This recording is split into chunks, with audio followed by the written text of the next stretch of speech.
மகர ராசியினருக்கு குரு அதிசார பயிற்சியாக சப்தமத்தில் அமர்ந்து பலனளிக்க இருக்கிறார். குரு பகவான் அடுத்தவர்களிடம் கொடுத்த மற்றும் இழந்த பணம் திரும்ப கைக்கு வந்து சேரும். பண வரவு, பேச்சில் இருந்த தடுமாற்றம் நீங்கி பேச்சில் தெளிவு உண்டாகும். தேவையற்ற வீண் செலவுகள் கட்டுப்பாட்டுக்குள் அடங்கும்.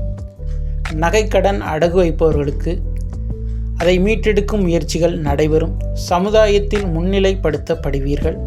பெண்களால் மனக்குழப்பம், தொழில் செய்யும் இடங்களில் பெண்களால் இடையூறுகள், பெண் ரீதியான முரண்பாடுகள் ஏற்படும்.